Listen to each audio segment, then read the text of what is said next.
pessoas, tudo bom com vocês? Então, hoje eu vim aqui pra gente conversar um pouquinho sobre o que está debaixo da minha touca, ou seja, cabelos, né? Só um pouquinho. Eu fui completamente influenciada, digitalmente influenciada pelos vídeos da Pauline e da Eneida. A Eneida fala um pouquinho sobre penteados do século XIX e a Pauline trouxe os cuidados com os cabelos do século XIX. E eu resolvi olhar no meu livro, eu tenho um livro aqui em casa chamado Livro de Ouro das Famílias, numa edição que é provavelmente dos anos 20, e eu resolvi olhar o que nos anos 20 o Livro de Ouro das Famílias recomendava às jovens brasileiras que elas fizessem para manter as madeixas bonitas. Avisos muito importantes antes da gente começar o papo de verdade. Primeiro, eu não tô falando pra ninguém fazer essas receitas, mesmo, gente. Tem alguns ingredientes que não são seguros, então não façam as receitas que têm ingredientes venenosos ou que não são seguros, certo? Eu tô aqui pra gente conversar um pouquinho sobre como era a ideia de cuidado de cabelo nos anos 20 no Brasil. Ponto número 2, também muito importante. Eu tô usando como fonte um livro, o Livro de Ouro das Famílias. Eu sei que esse livro era lido no Brasil, eu sei que esse livro foi publicado em Portugal. Agora a gente tem que pensar, eu posso falar que porque eu li um livro, eu sei como que todas as pessoas do Brasil cuidavam dos cabelos nos anos 20? Se você disse não, você tá certo. Não dá para saber. Então o que eu tô fazendo aqui é análise de uma fonte. Não é um trabalho historiográfico completo. Se a gente quisesse fazer um trabalho historiográfico completo, você tem que comparar mais de uma fonte. Tem que entender, por exemplo, quem que comprava esse livro. Porque esse livro, né, com certeza não era o livro mais barato do mundo. Será que quem que lia esse livro? Tudo isso tem que ser considerado. Então, vamos entender aqui como uma das formas que se cuidava do cabelo nos anos 20. E não necessariamente como a forma que absolutamente todas as pessoas seguiam. Porque não é verdade, nem absolutamente todas as pessoas seguiam. Mas esse livro dá para entender um pouquinho como que pelo menos uma parte da sociedade entendia a questão dos cabelos, das madeixas, né? Então vamos começar. A parte de cabelos do livro, esse livro ele traz várias receitas. E na parte de cabelos, ele traz primeiro generalidades. Então, conhecimentos gerais que você deveria ter para cuidar melhor do seu cabelo. Os 3 primeiros pontos que eles colocam são os seguintes. Primeiro, você deve lavar os seus cabelos com líquidos adequados. Quando ele está falando líquidos, é um pouco diferente do que hoje a gente usa como shampoo. Não tinha muito esse rolê de comprar shampoo pronto nos anos 20. Então você tem líquidos adequados. Ele também fala que você não deve usar substâncias irritantes na sua cabeça. O que faz bastante sentido, afinal, né? Você não quer colocar um negócio que vai coçar, vai arder e etc. Recomenda que você não penteie o cabelo com pentes de dentes muito duros e nem de dentes afiados. Eu acho que essa parte dos dentes afiados devia ser uma lógica comum. Por favor, não penteie o cabelo com coisas afiadas, certo? Então, mais pra frente, o que esse guia vai dizer? Ele vai dizer que a gente tem que entender a composição do cabelo, do que é feito o cabelo, para a gente poder efetivamente entender como cuidar dos cabelos. O livro traz uma explicação bem rápida, falando onde que fica a cor do cabelo, que existem as escamas que protegem, né? Enfim, todas as camadinhas, etc. E ele explica, muito importante, que o cabelo é formado no folículo. E o folículo precisa estar saudável. Então ele vai explicar que o fundamental para cuidar do cabelo é ter um couro cabeludo saudável. E eu achei legal trazer isso porque a gente tem a mania de achar que o passado é essa coisa assim, tipo, bizarra, e tudo no passado era muito diferente. E a gente usa isso meio que como uma forma de dizer para nós mesmos que a gente já passou daquilo, a gente está vivendo um momento muito melhor. E não necessariamente, tem coisas do passado que eram mais interessantes, tem coisas que eram menos. Então eu trouxe justamente porque o nosso entendimento hoje continua esse, de que uma raiz saudável vai gerar um cabelo mais saudável, de que você precisa do seu couro cabeludo saudável e é isso que vai gerar um cabelo mais bonito. Então todos esses são conceitos que a gente, né, super tranquilo. Aí ele vai dizer que as águas de... Basicamente, os princípios, né? O que você precisa, quais são os ingredientes principais para manter o cabelo saudável.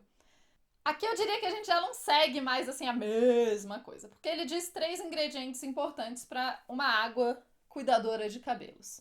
O primeiro desses ingredientes é o álcool. Ele vai dizer que o álcool é fundamental para manter a limpeza do couro cabeludo e que você não deve usar muito álcool, porque muito álcool vai justamente ressecar o cabelo. Eu acho que hoje em dia a gente não passa mais álcool no couro cabeludo para desinfetar o couro cabeludo, enfim. Mas é interessante que o livro fala de álcool no máximo a 60%. Então, justamente nessa ideia de que muito álcool estragaria o cabelo, machucaria seu couro cabeludo. O segundo ingrediente importante que ele coloca são óleos. Ele sugere o óleo de rícino, porque o óleo de rícino é solúvel em álcool. Então, você vai misturar o álcool e o óleo de rícino para fazer essa coisa. É legal porque realmente o nosso couro cabeludo precisa de hidratação e os óleos são muito importantes para isso. E o terceiro ingrediente, o livro coloca como algo excitante. Qual a questão? Aqui a ideia é ter alguma coisa que vai aumentar a circulação sanguínea no couro cabeludo e com isso vai fazer o seu couro cabeludo ficar mais saudável, os folículos mais saudáveis e o cabelo mais bonito. Então, os 3 ingredientes principais seriam esses. E o que ele sugere como esses ingredientes excitantes? Ele fala, por exemplo, de arnica, de cravo, de quina, que seriam ingredientes que vão ali estimular o seu couro cabeludo a funcionar melhor. A próxima parte é o que o livro vai chamar de conservação racional. A palavra racional aqui é bem interessante porque é muito desse período, assim, dos anos 20, da gente pensar em racionalidade, em ciência, né, para tratar as madeixas. E daí o que ele vai falar? Bom, a gente já sabe que não é para usar pentes duros, nem afiados, todo mundo devia seguir isso muito bem, e a gente deve lavar o cabelo com uma água que não tem ingredientes irritantes, e essa água tem 3 ingredientes principais, que seria o álcool, o óleo e algum ingrediente que aumente a circulação sanguínea do seu couro cabeludo. Agora, ele vai trazer na conservação racional 2 métodos de cuidar do cabelo que foram desenvolvidos por pessoas, enfim, por pessoas que eram famosas na época e que hoje em dia eu nunca ouvi falar nelas, né? Mas vamos lá. O primeiro método é o método do GH do Belli. Eu nunca ouvi falar nesse moço, ou moça, não sei, mas provavelmente era alguém famoso na época. Então, a primeira questão que fala é que você deve pentear o seu cabelo várias vezes ao dia para retirar as sujidades. Eu adoro essas palavras, né? Então, você vai limpar e vai te retirar as sujidades com uma escova. E, pelo menos uma vez por semana, você deve lavar o cabelo. Aqui nos anos 20, a água encanada já é um pouco mais comum, mas ainda assim nem todas as casas possuem água encanada. Então, não necessariamente as pessoas lavavam o cabelo igual a gente lava no chuveiro hoje, todo dia. Bom, e como que ele sugere, né? Ele dá uma pequena receita de o que você deve usar para lavar o seu cabelo. Ele vai falar que a recomendação é usar a seguinte mistura: 400 gramas de água de rosas, e aqui provavelmente não é aquela água de rosas que a gente já compra pronta. É muito possível que o que ele está falando aqui é o tal do hidrolato de rosas. Você consegue comprar água de rosas, desse caso eu até usei para fazer meu cold cream. Ele é muito utilizado na culinária, então é provavelmente essa água de rosas que ele está se referindo aqui. Então vamos lá, 400 gramas de água de rosas, bay rum, que daí a gente vai que 120 gramas de bay rum. Bay rum é bem interessante porque ela é uma planta conhecida como pimenta racemosa e ela era muita gente chama de o desodorante dos piratas ou o óleo dos piratas. Por que acontecia? Ela é uma folha que tem uma essência muito cheirosa e ela era utilizada por piratas e pessoas do mar para passar no corpo. Além disso, o que eles faziam é colocar essas folhas em infusão no rum. E daí o rum vai retirar o óleo essencial, enfim, química. E daí com isso se fazia uma essência. Era muito comum nos anos 20 e anteriormente você comprava bay rum. Hoje em dia acho que ainda você consegue encontrar, especialmente para homens, assim, tipo pós-barba de bay rum, enfim, é um cheiro, digamos, clássico. Então, nesse período era fácil de encontrar, eles então recomendo 400 gramas de água de rosas, 400 gramas de bay rum, extrato fluido de pau-sabão. Aqui, de novo, a gente não dá para saber exatamente o que eles querem dizer com pau-sabão, por quê? Pau-sabão é um nome popular para algumas plantas. Vocês estão vendo aqui, ó, todas essas plantas são conhecidas como pau-sabão. Provavelmente era fácil de encontrar esse extrato fluido de pau-sabão. Ela é basicamente uma planta saponácea, né? Ela faz espuminha. É isso aí. Próxima coisa, glicerina, 60 gramas. Potassa quimicamente pura. Potassa. Possivelmente, potassa é o hidróxido de potássio, KOH, que é utilizado para fazer, até hoje, para fazer sabão líquido. Possivelmente porque a receita só diz potassa e eu não consegui, enfim, não dá para ter certeza se era isso mesmo. Próximo ingrediente é o carbonato amoníaco, aqui vão só 5 gramas. Isso daqui provavelmente é um carbonato de amônio, NH4,2CO3. Ele é conhecido comercialmente como sal de amônio ou sal volátil e era utilizado antigamente para crescer bolo. Então, enfim, provavelmente tem alguma ação desinfetante também. Ele sugere então que você faça essa mistura, lave a cabeça com ela à noite. E aqui é muito importante, ele fala que não pode lavar a cabeça de manhã nem de dia, tem que tomar muito cuidado, só pode lavar a cabeça no fim da tarde ou à noite. Então você vai passar essa mistura no seu cabelo e borrifar água pura enquanto você vai passando essa mistura e daí depois enxaguar com água morna. Notem que não é necessariamente um banho igual ao nosso, você vai só lavar a cabeça. Isso é para fazer pelo menos uma vez por semana. De manhã ou durante o dia, o que é importante fazer com o cabelo seria passar nele uma pomada ou óleo. Então ele dá 2 receitas, a receita da pomada e do óleo. Na pomada vão 200 gramas de lanolina, que é tipo uma gordura retirada do pelo da ovelha. Eu não sei explicar, gente, mas é isso aí, dá pra achar ainda hoje. 200 gramas de vaselina e 100 gramas de pomada de rosas, que é um ingrediente que eu acho que a gente não encontra mais. Você mistura esses 3 ingredientes, você vai passar isso no cabelo durante o dia. A outra opção seria fazer um óleo. Nele vai óleo branco de vaselina, óleo de amêndoas doce, essência de bergamota, de alfazema, de cidral e de neroli. Eu imagino que esse negócio é muito cheiroso. Eu fiquei curiosa demais para fazer esse óleo para passar no cabelo, porque parece um óleo muito gostoso. Então, depois de passar esse óleo ou essa pomada, você vai pentear o seu cabelo com uma escova, provavelmente para espalhar ele melhor. Não quer dizer que não é para encharcar o cabelo também, gente, é passar só um pouquinho. E pronto, é isso. Aí ele dá algumas outras recomendações do que não fazer para manter o seu cabelo mais saudável. Você não deve queimar o seu cabelo. Eu acho que essa recomendação é uma recomendação importante, não queimem o próprio cabelo. Além disso, você não deve amarrar o seu cabelo muito forte, porque isso traciona os folículos e não deixa eles saudáveis. Então, se vocês verem o vídeo da Eneida, vocês vão ver que os penteados requeriam, sim, muitas vezes colocar o cabelo para cima e etc. Então, aqui nos anos 20, a gente está tendo uma mudança na forma como os penteados e a saúde capilar é entendida pelo mundo. Além disso, ele recomenda não tomar duchas frias, e isso pra gente é engraçado, né? Porque hoje em dia a gente entende que a água fria é muito boa pro cabelo. Nesse período, jamais água fria no cabelo. Não usar toucas, bonés e chapéus que esquentem muito a cabeça. De novo nessa ideia, né? Pra não ficar aquela coisa quente, suada, melequenta. E tomar muito cuidado com as correntes de ar. Corrente de ar é a parada que mais esses livros falam que são terríveis para você. O segundo método é o método de laçar. Ele é um método um pouquinho mais curioso, eu vou trazer agora para vocês. De novo, não recomendo que teste necessariamente essas receitas. Bom, ele começa dizendo que você deve lavar diariamente o seu cabelo. Na verdade, o cabelo não. Você deve lavar diariamente ou a base do cabelo, o couro cabeludo, com sabão de alcatrão forte. É um sabão que você ainda encontra hoje em dia para vender.